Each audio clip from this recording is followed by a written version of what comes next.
Alright boys and girls, buckle your seatbelts because today we're talking about Bloodsport. It is bad to hunt man for sport. Badass. In 1924, writer Richard Connell published The Most Dangerous Game. The short story tells the sordid tale of a big game hunter on an island who kills humans for sport. The story had an everlasting effect on pop culture, with the concept being borrowed and applied to numerous films in the action, thriller, horror and science fiction genres. Humans are the most advanced and dangerous animal of them all, and hunting them is the ultimate test. Connell's story also paved the way for countless Bloodsport films that imagine worlds where violence and killing are wholesome entertainment for the masses, whether it's greedy capitalists exploiting the lives of the disenfranchised for their own material gain, or inhabitants of post-apocalyptic wastelands seeking ways to entertain themselves to make the days go by faster.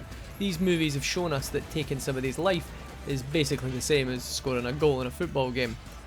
With this in mind, let's take a look at some cracking films that showcase the sporting world at its most barbaric. Number 10. 1965's The 10th Victim. Elio Petri was a very political filmmaker and an active member of the Italian Communist Party from a young age. He also made several films with strong left-wing leanings and a distrust for the establishment, but none are as odd or strangely prescient as The 10th Victim. Influenced by Robert Sheckley's 1953 short stories The 7th Victim and The Price of Peril, The 10th Victim is a camp sci-fi tale about an evolved society where violence has been turned into a spectacle known as the Big Hunt, a competition where contestants hunt each other for sport and provide entertainment of the murderous variety for the masses. The 10th Victim is quintessentially 60s with its kitsch jazz score, pop art style and general goofiness, yet despite the inherent silliness of it all, Petri still managed to deliver a wonderful satire which poses some interesting questions about society's obsession with wealth and fame. Maybe we haven't resorted to murder yet, but it could be coming. Number 9. 1975's Death Race 2000. The legendary B-movie producer Roger Corman has never been one to pass up an opportunity to make a few bucks. His films are made on the cheap and always profit, but sometimes they comment on the big issues. Death Race 2000 is one such movie. Starring David Carradine and a young Sly Stallone, Death Race 2000 takes place in a future where the US is run by a dictatorship. But that doesn't matter, as the masses are distracted by the annual Transcontinental Death Race, in which participants earn points by running down innocent pedestrians. It's basically like Wacky Races, only with a points-based system based on hit and runs. Corman produced Death Race 2000 to cash in on the popularity of the next film we're going to talk about, although he probably didn't expect it to become a cult classic that spawned its own successful franchise and a polished Hollywood remake starring Jason Statham. Number 8. 1975's Rollerball. If sci-fi has taught us one thing about the future, it's that corporations will be super evil. Granted, some already profit at the expense of our health and mortality, but in the future they won't even bother trying to mask their sinister agenda. Take the evil corporate overlords from Rollerball for instance. These cretins literally turn humankind's bloodlust into a sport in order to keep people under control. The game in question is essentially a roller derby, only with a steel ball and motorcycles thrown into the mix to spice things up. As barbaric as the sport is, it scores points for originality. Rollerball has been interpreted as a critique of the commercialisation of sports and how the masses accept it with blind enthusiasm. It also spawned a remake that featured cameos from the nu metal heavyweight Slipknot and WWE hero Paul Heyman. Number 7. 1978's Death Sport. Another Roger Corman production starring David Carradine, Death Sport was originally intended as a follow-up to Death Race 2000, but after the script underwent a pot-induced rewrite, it became its own gloriously demented thing. In the film, horseback riders are pitted against motorcycle-riding barbarians and cannibalistic mutants who forcefully recruit people to partake in good old-fashioned gladiatorial combat. While Death Sport lacks the humour of its predecessor, it's still a fun exploitation movie with a cool concept. Interestingly, the film even predates Mad Max, with a like-minded post-apocalyptic vision, though we doubt it'll ever be held in as high regard as George Miller's iconic franchise. Number 6. 1982's Turkey Shoot. In the dystopian future, being a criminal makes your life meaningless. It also means that you're fair game for Bloodsport. Sometimes though, the criminals are actually decent people who get sent to prison because they don't agree with an authoritarian way of thinking. That's the case in this Ozploitation masterpiece from Brian Trenchard Smith. In this one, society's deviants are sent to concentration camps to be hunted like wildlife by rich people. Forced into a life or death situation, they must evade the bloodthirsty hunters and guards who are out to get them. Throw in some exploding arrows and random werewolves, and what you've got is a crass good time on your hands. Turkey Shoot is one of the more tongue-in-cheek interpretations of the Most Dangerous Game concept. At the time, many viewers were disgusted by its violence and trashy elements, but it's gained a cult audience over the years who love it for those exact reasons. Number 5. 1983's The Prize of Peril. In this French film adaptation of Robert Sheckley's short story of the same name, participants must outlast barbaric murderers in exchange for cash prizes.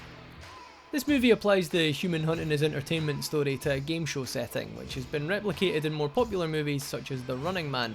However, given that this is an adaptation of one of the earliest stories to explore this type of concept, it's worth seeking out. Unfortunately, the film isn't readily available on DVD or Blu-ray as of this recording. You might be able to find a VHS version out there somewhere if you're particularly persistent, but this one is long overdue a proper home media release. Number 4. 1985's Mad Max Beyond Thunderdome. The majority of post-apocalyptic B-movies exist because of the Mad Max series, and many of them feature death sports because of Beyond Thunderdome. While it's regarded by many fans as the franchise's lowest point, it's still a fun movie with a steel cage sport that ranks among the most interesting of the bunch. The titular sport is a caged arena where participants dangle from bungee ropes and joust each other with spears and chainsaws. It looks like a good laugh. A minor downside of Beyond Thunderdome is that it's tame compared to the other movies in the franchise. In a bid to appeal to a broader international audience, it was given a PG-13 rating, and the potential savagery of the film's death sport isn't fully realised. Number 3. 1987's The Running Man. True to form for Stephen King adaptations, The Running Man takes liberties with its source material. The novel is more intense, gritty and dreary, whereas the movie is an action vehicle for Arnold Schwarzenegger to do what he does best. Still, the essence of the story remains intact. In the film, Arnie plays a wrongly convicted prisoner who must survive a deadly gauntlet staged as a televised game show called The Running Man. Clad in a bright yellow leotard, he must evade ruthless killers and protect his comrades as the betting public cheers on the carnage like the bloodthirsty animals that they are. The film sees Arnie at his badass best, storming through his enemies like an unstoppable force while delivering some amazing one-liners. Here is Sub-Zero! Now, Plane Zero! This is the ultimate 80s experience, and the eclectic array of colourful characters and non-stop carnage makes for one of the most enjoyable gifts given to us from the golden age of glorious action cinema. I'll tell you what I think of it. I live to see you eat that contract. But I hope you leave enough room for my fist, because I'm going to ram it into your stomach and break your goddamn spine! Number 2. 1990's The Salute of the Jugger. This is another post-apocalyptic movie that was undoubtedly created to cash in on the success of the Mad Max films, but it also focuses more on the sporting element, and incorporates elements from more traditional sports movies. The blood sport in this movie involves teams competing against each other in an American football-like game, only this game uses a dog's skull instead of a pigskin for a ball. Players also get to bludgeon each other with chains because this is a lawless wasteland after all. Here's a fun fact for you. The Salute of the Jugger inspired a real-life version of the sport in question, albeit one that's less barbaric and physically cruel than the human competitors. Number 1. 2009's Gamer. The harshest critics of violent video games believe that they turn players into killers despite no scientific evidence to prove it. These so-called experts and moral crusaders have been connecting real-life atrocities to violent console games since the dawn of mankind, or at least since the dawn of the first-person shooter. In Gamer, this idea is satirised to great effect. Co-directed by Mark Neveldine and Brian Taylor, the duo behind the wonderfully over-the-top Crank movies, Gamer depicts a future in which death row inmates are placed in a survival game. The twist, however, is that they're controlled by players. Gerard Butler stars as the film's main pawn in the game, and he must survive several sessions to gain his freedom. Like all Neveldine and Taylor movies, Gamer is an action-packed blast of ultra-violence and over-the-top scenarios. That said, the movie brings some fresh ideas to cinema's long-held fascination with the virtual reality concept, raising some interesting questions about our obsession with technology. And if nothing else, Big Shagger Jerry running around caving in skulls is a joy to behold. If you enjoyed this video, we'd really appreciate it if you could give it a like and hit the bell icon. It would really help us out. And if you're looking for more of this type of stuff, then please check out our Facebook and Twitter, they're in the description below. And make sure to let us know some of your favourite barbaric death sports movies in the comments. I've been Kieran with Council of Zoom, and we'll see you in the next video.